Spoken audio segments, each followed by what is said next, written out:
안녕하세요, 여러분. 강지연입니다. 요즘 심리학에 관심 있는 분들 정말 많으시더라고요. 심리학 책도 많이 보시고 또 심리학을 전공하려고 하는 분들도 많으셔서요. 저에게도 심리학 전공에 관련해서 많이들 물어보시거든요. 그래서 오늘은 심리학을 전공하면서 제가 느꼈던 거, 또 좋았던 거, 또 아쉬웠던 거 여러 가지 부분들을 좀 말씀드리려고 합니다. 혹시 심리학을 전공하려고 하는 분들이 계시다면 오늘 영상을 끝까지 봐주세요. 먼저 제가 심리학을 전공하게 된 이유부터 말씀드려 보면요. 저는 제가 심리학을 전공할 거라고는 생각을 하지 못했었어요. 저는 말을 하는 직업이어서 스피치와 관련된 전공을 생각하던 차에 그때 마침 스피치 코칭이라는 용어를 듣게 됐어요. 1대1로 스피치를 가르쳐 주는 걸 스피치 코칭이라고 부르더라고요.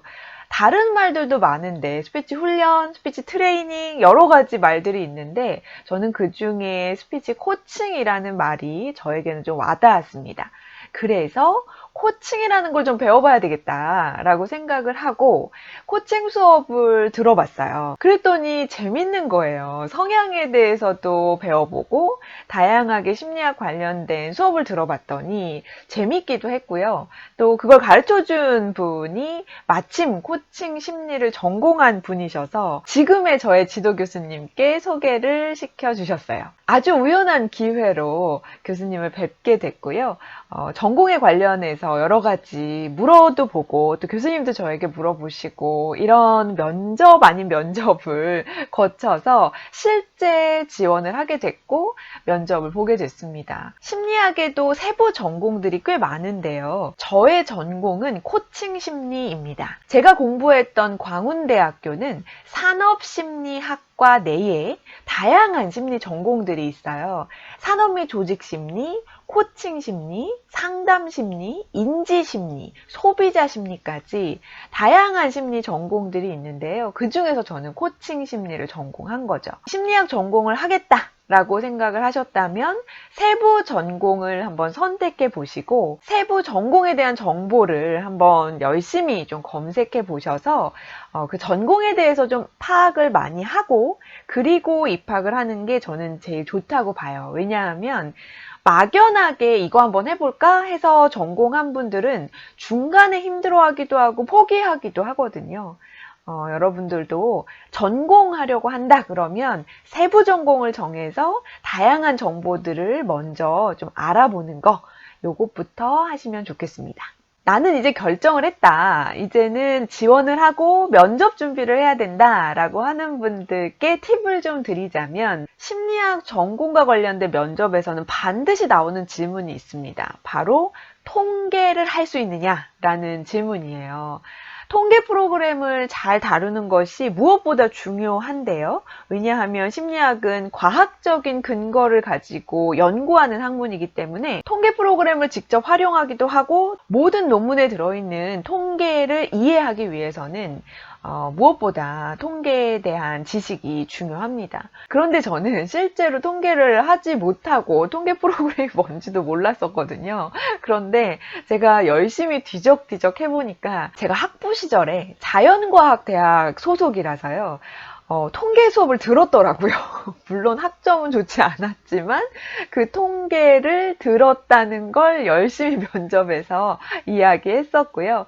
또 공부 열심히 하겠다 이렇게 좀 저의 의지를 밝혔던 게 도움이 됐던 것 같습니다. 다른 심리학과들도 마찬가지겠지만 통계도 중요하고 또 외국 논문들을 봐야 되니까 영어도 중요하거든요. 영어 시험이 있는 학교도 있지만 광운대학교 같은 경우는 영어 시험은 공식적으로는 없었어요. 그런데 비공식적으로 학과에서 영어 시험을 봤습니다. 그래서 면접 보기 전에 먼저 아티클 하나를 주고 그걸 해석하는 시험을 봤었거든요. 대부분은 심리학 전공을 하고 오신 분들이 많아서 심리학 아티클을 읽는 데에는 크게 문제가 없었겠지만 저의 경우는 심리학에 대해서 전혀 모르는 상태에서 그 용어들을 어떻게 알 수 있냐, 그럼 사전이라도 검색을 해볼 수 있냐 그랬더니 다 안 된다는 거예요. 그래서 그 모르는 단어는 그냥 단어대로 쓰면서 해석을 하라고 하더라고요. 그렇게 해서 시험을 봤었습니다. 제가 만약에 이런 부분들을 좀 알았더라면 미리 준비를 했었을 것 같아요. 영어 공부도 좀 했을 것 같고 또 통계 책도 좀 봤을 것 같고, 물론 완벽하진 않았겠지만 그래도 어느 정도 약간의 지식을 가지고 시작을 했더라면 더 좋지 않았을까, 이런 생각이 들었습니다. 저는 이제 심리학에 대한 개론이라든지 이론 공부가 전혀 안 돼 있는 상태였거든요. 그래서 따라가기가 좀 벅차고 어려웠었어요. 그러다 보니까 제가 남들보다 열심히 하지 않으면 안 됐었거든요. 그래서 저는 연구실도 할당을 받아서 거기서 열심히 시간 날 때마다 공부를 했었고요. 지금은 수업을 많이 못 듣는다고 하더라고요. 그런데 제가 다닐 때만 해도 학점을 이수할 수 있는 게 꽤 많았었어요. 그래서 한 학기에 4과목을 들을 정도로 지금은 2과목을 듣는 게 최대치라고 알고 있거든요. 그런데 저는 4과목까지 들었으니까 정말 열심히 많이 들었던 것 같습니다. 저는 거기서 그치지 않고요.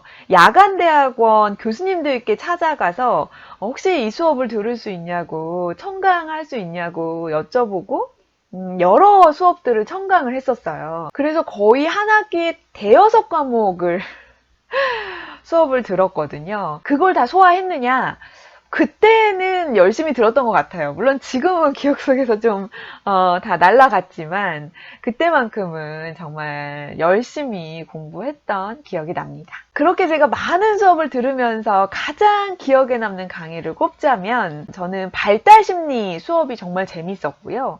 정서치료 수업도 저에게는 좀 인상적이었어요. 발달심리학 공부하면서는요, 저의 인생을 돌아볼 수 있는, 제가 어떻게 성장했고 지금까지 왔는지 제 인생을 훑어볼 수 있는 그런 한 학기 수업이 됐던 것 같고요. 정서치료 수업을 들으면서는 정서에 대해서 좀 이해를 하게 됐어요. 저는 MBTI 검사를 해도 F보다는 T가 훨씬 더 높게 나오는 편이거든요.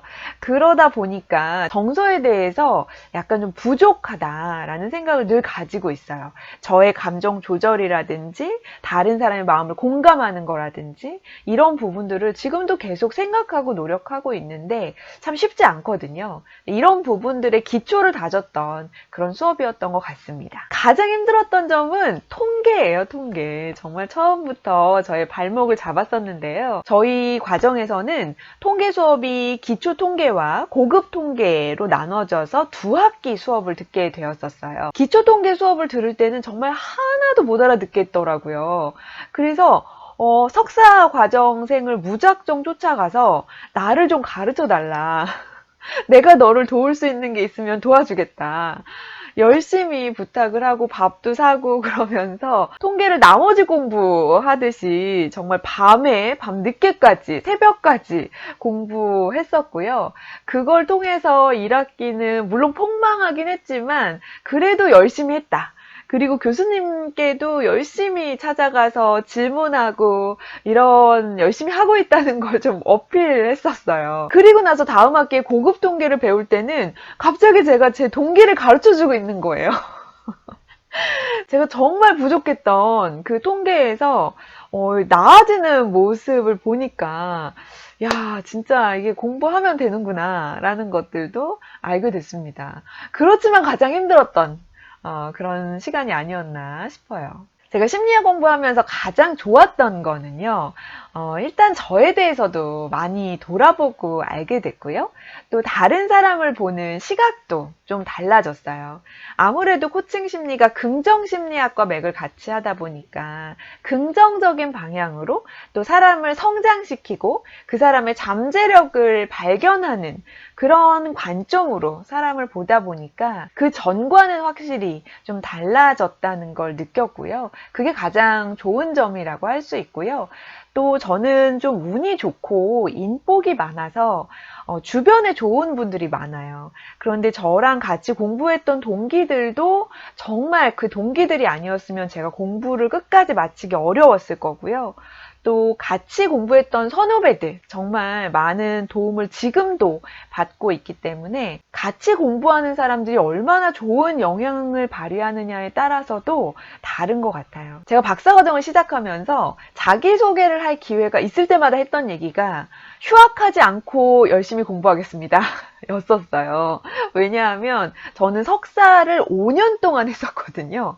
휴학하고 마지막에 제적이 되기 직전에 등록을 해서 졸업을 했기 때문에 정말 박사과정만큼은 한 번에 했으면 좋겠다 이런 포부를 가지고 시작을 했었고 다행히도 그렇게 마칠 수 있었습니다. 박사과정 하면서 4학기 동안 풀로 수업을 듣다 보니까 중간에 좀 지치기도 했었어요. 왜냐하면 나만 부족한 것 같고 다른 사람들은 더 잘하는 것 같은데 저만 자꾸 뒤처지는 것 같아서 굉장히 중간에는 좀 슬럼프도 왔었거든요. 그걸 어떻게 이겨냈을까 생각을 해보면 아마도 제가 일과 관련해서 제가 배운 것들을 좀 활용할 수 있었고 그걸 통해서 또 한 번 생각의 전환을 할 수 있었던 거, 그 부분이 저를 지치지 않게 했던 것 같습니다. 제가 졸업 후에 좋은 점을 이야기하기 위해서는 졸업 논문 이야기를 해야 될 것 같아요. 저는 아주 운이 좋게도 제가 하고 싶은 연구를 박사 논문으로 쓸 수 있었어요.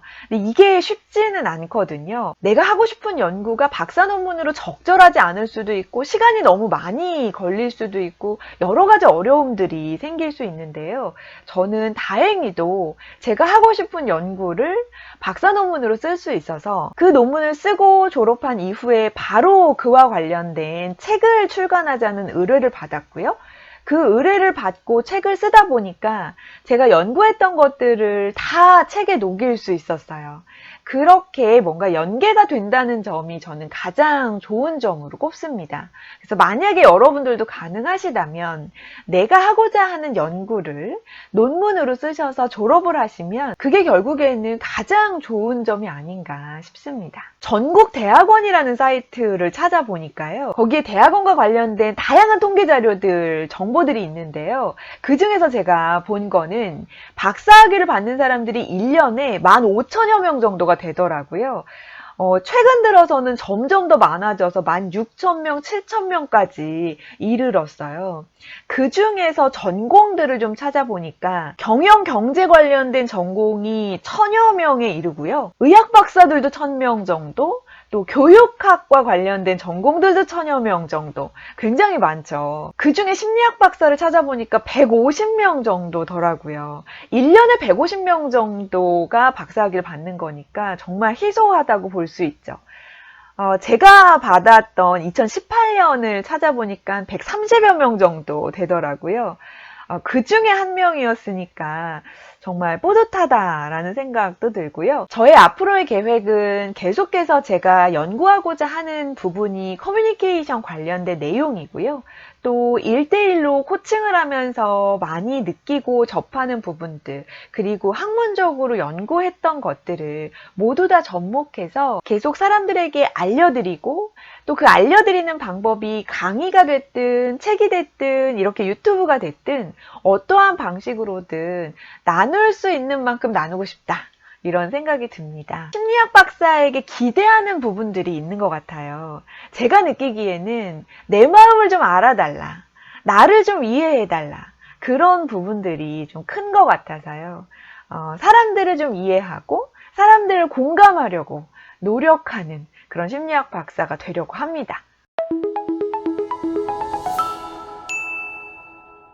여러분도 심리학 전공하려고 하는 분들 계시다면 다양한 학교들의 전공들이 있으니까요. 세부 전공들도 잘 찾아보시고 여러분들에게 맞는 전공을 잘 선택하셔서 정말 여러분들이 원하는 모습으로 성장하셨으면 좋겠습니다. 혹시 면접이나 심리학 전공과 관련해서 궁금한 점 있으시면 댓글 남겨주세요. 제가 알고 있는 정보들 다 알려드리겠습니다. 오늘 내용이 도움이 되셨다면 좋아요와 구독 부탁드리고요. 알림 설정 해두시면 편하게 보실 수 있습니다. 그럼 전 또 좋은 영상으로 찾아뵙겠습니다. 고맙습니다.